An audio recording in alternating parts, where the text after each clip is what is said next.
మనమంతా కూడా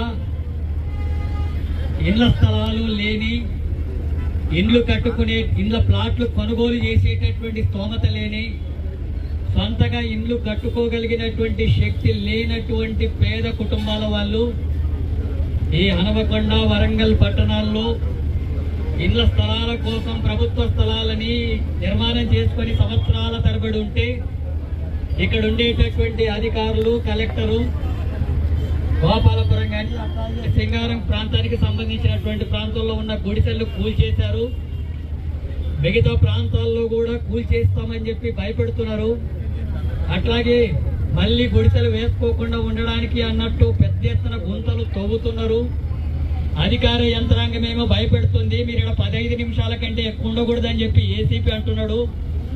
కలెక్టర్ని అడిగితేనేమో ముఖ్యమంత్రి చెప్తేనే ఇవన్నీ కూడా చేస్తున్నామని చెప్పి కలెక్టర్ అంటుంది. కానీ మీ ప్రభుత్వము ఏం చెప్పిందంటే ఎన్నికలకు ముందు గత ప్రభుత్వం ఇళ్ల స్థలాలు డబుల్ బెడ్రూమ్లు ఇస్తామని ఇవ్వలేదు. మేము అధికారంలోకి వస్తే అందరికి కూడా ఇళ్ల స్థలాలు ఇస్తాం, అట్లాగే ఇంద్రమ్మ ఇల్లు నిర్మాణం చేస్తామని చెప్పి మన ఓట్లంతా వేసుకొని అధికారంలోకి వచ్చింది కాంగ్రెస్ పార్టీ. ముఖ్యమంత్రి రేవంత్ రెడ్డి ముఖ్యమంత్రి అయ్యాడు. ఇప్పుడు అధికారంలోకి వచ్చిన తర్వాత ఈ పట్టణాల్లో ఉండేటటువంటి భూముల విలువలు పెరిగినాయని, ఆ భూముల్ని ఆక్రమించుకోవాలని, ఆ భూముల మీద వ్యాపారాలు చేసుకోవాలని, ఈ పట్టణాన్ని సుందరీకరణ జరగాలంటే ఈ పేదవాళ్ళు గుడిసెలు ఉండకూడదని, లేదా రకరకాల పేర్లతో ఈ గుడిసెలంతా తొలగించేటటువంటి కుట్ర చేస్తా ఉన్నారు. మొన్న ఖమ్మంలో అలాంటి పద్ధతిలోనే అనుసరించారు. ఇప్పుడు వరంగల్లో ఇదే పద్ధతి అనుసరిస్తున్నారు. రాష్ట్ర వ్యాప్తంగా ఎర్ర జెండాల నాయకత్వాన ఎక్కడెక్కడైతే ప్రభుత్వ స్థలాలు ఉన్నాయో పేదలకంతా కూడా ఎర్ర జెండా అండగా నిలబడి గుడిసెలు వేసినటువంటి కార్యక్రమం కొనసాగింది. వాళ్ళన్నిటికి కూడా ఎన్నికలకు ముందు పట్టాలు ఇస్తామని చెప్పి హామీలు ఇచ్చారు. వీళ్ళు అధికారంలోకి వచ్చిన తర్వాత గుడిసెలు బీకేస్తామని చెప్పి అంటున్నారు. గుడిసెలు బీకేల్చడం కోసమే హైడ్రాన్ తయారు చేశానంటున్నాడు. నాకు హిట్లర్ వారసుడు అని చెప్పి అంటున్నాడు. హిట్లర్ లాంటి వాడినే మట్టి గర్పించినటువంటిది ఈ ఎర్ర జెండా. ప్రపంచాన్నే గడగడలాగించిన అనుకుంటున్నటువంటి హిట్లర్ని ఈ ఎర్ర జెండా దెబ్బకు మట్టి గర్పించి ప్రపంచ చరిత్రలో కనుమరుగైనటువంటి పద్ధతి చేసింది ఎర్ర జెండా. ఎందుకోసం చేసింది? పేదవాళ్ల కోసం, ప్రజల కోసం, హక్కుల కోసం పోరాడుతున్నటువంటి క్రమంలో ఇప్పుడు ఇళ్ల స్థలాల కోసం మేము పోరాడుతుంటే, పేద ప్రజలకు అండగా నిలబడితే వాళ్ళకు పట్టాలు ఇవ్వకుండా, ఇల్లు నిర్మాణం చేయకుండా, పేదవాళ్ళు కదా, నోరు లేని వాళ్ళు కదా, అడిగే దిక్కు లేదు కదా, ఓట్లు ఇప్పుడేమి లేవు కదా, ఇప్పుడు ఓట్లు వేయాల్సిన అవసరం లేదు కదా అనేటటువంటి ఉద్దేశంతోన వీటినన్నింటినీ కూల్చేస్తామని చెప్పి అంటూ ఉన్నారు. మీకందరూ కూడా ముఖ్యమంత్రి రేవంత్ రెడ్డికి, కాంగ్రెస్ ప్రభుత్వానికి కూడా హెచ్చరిస్తున్నాం. మీరు పేద ప్రజల యొక్క గుడిసెలు కూల్చేస్తే ఈ పేదలు ప్రభుత్వాలనే కూల్చేస్తారు, జాగ్రత్త అని చెప్పి హెచ్చరిస్తా ఉన్నాం. ఇక్కడ ఉండేటటువంటి ప్రజాప్రతినిధులకు, హన్మకొండ, వరంగల్లో ఉండేటటువంటి ఎమ్మెల్యేలు కూడా మేమందరం కూడా చెప్తుంటే వింటలేదు అధికారులు అని చెప్పి మౌనంగా ఉంటే కుదరదు. ఖచ్చితంగా గుడిసెలు కూల్చేసేటటువంటి దాన్ని ఆపేటట్టుగా చర్యలు తీసుకోవాలని చెప్పి మీ అందరికీ కూడా డిమాండ్ చేస్తా ఉన్నాను. మీరు ఎమ్మెల్యేలు కదా, ప్రజల ఓట్లతో అధికారంలోకి వచ్చారు కదా, మీ మాట ప్రభుత్వ యంత్రాంగం వినాలి కదా. వినకపోతే మీరెందుకు ఎమ్మెల్యేలుగా ఉన్నప్పుడు ప్రజలకు అండగా నిలబడాల్సినటువంటి బాధ్యత ఉంది. మీరు ఆ రకంగా అండగా నిలబడితే ఈ గుడిసెలు కూల్చేసే కార్యక్రమం ఆగిపోతుంది. ఈ విషయంలో ఈ రకమైనటువంటి పద్ధతిని అనుసరించకూడదని రాష్ట్ర వ్యాప్తంగా ఎక్కడెక్కడ పేదలు గుడిసెలు వేసుకున్నారో వాటన్నిటి ప్రాంతాల్లో కూడా ఇళ్ల స్థలాలు ఇవ్వాలి, వాళ్లకు పట్టాలు ఇవ్వాలి. ఇందిరమ్మ ఇల్లు నిర్మాణం చేపట్టేటటువంటి కార్యక్రమానికి చేపట్టాలా.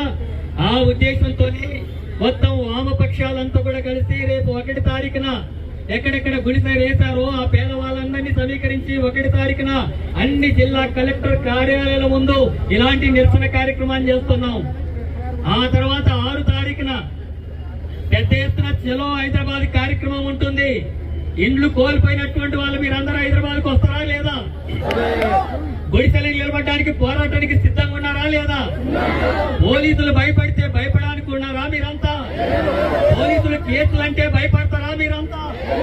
ఆ విషయాన్ని వీళ్ళందరూ కూడా హెచ్చరించాలి. పేదవాడు తెగిస్తే, పేదవాడు ఎదురు తిరిగితే పోలీసులు కాదు కదా, వాళ్ళ జేజమ్మ అడ్డం వచ్చినా సరే ఎవడు కూడా అడ్డు కాడు అని చెప్పి హెచ్చరిస్తా ఉన్నాను.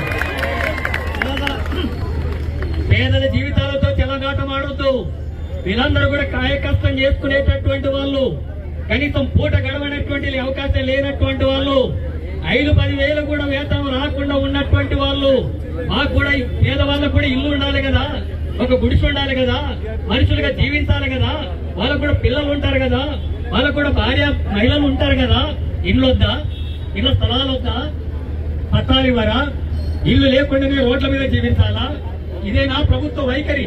పేదవాళ్ళంటే లెక్క లేదా? కేవలం ఓట్లు మాత్రమే కావాలా మీకు? పేదవాళ్ళందరం తలుచుకుంటేనే కదా ఈ ప్రభుత్వం వచ్చింది.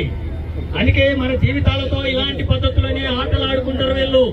వాళ్ళు అనుకుంటున్నారు ఈ పేదవాళ్ళేంది, ఎన్నికలప్పుడు డబ్బు ఇస్తే, మద్యం ఇస్తే, బిర్యానీ ప్యాకెట్ ఇస్తే ఓట్ చేస్తారు, ఆ తర్వాత వీళ్ళ ఇల్లు కూల్చొచ్చు, అన్ని చేయొచ్చు అని చెప్పి అనుకుంటున్నారు. ఈ రకంగా ఎంతో కాలం సాగదు. ఈ పేదవాళ్ళనంతా కూడా ఎర్ర జెండా చైతన్యం చేస్తుంది. మీరు ఈ రకమైనటువంటి పద్ధతులంతా కూడా కొనసాగిస్తే ఇక్కడే కాదు, ఎక్కడెక్కడ ప్రభుత్వ స్థలాలు ఉన్నాయో అక్కడంతా కూడా పేదలంతా సమీకరించి ఎర్ర జెండా మళ్ళీ అక్కడ బాచి పేదలకు గుడిసెలేసే కార్యక్రమం చేస్తాం. మీరు ఇప్పుడు గుడిసెలు కూల్చినటువంటి ప్రాంతాల్లో వెంటనే గుడిసెలు ఏర్పాటు చేసుకోవాలి. మళ్ళీ అక్కడ తిరగబడి నిలబడాల్సినటువంటి అవసరం ఉంది.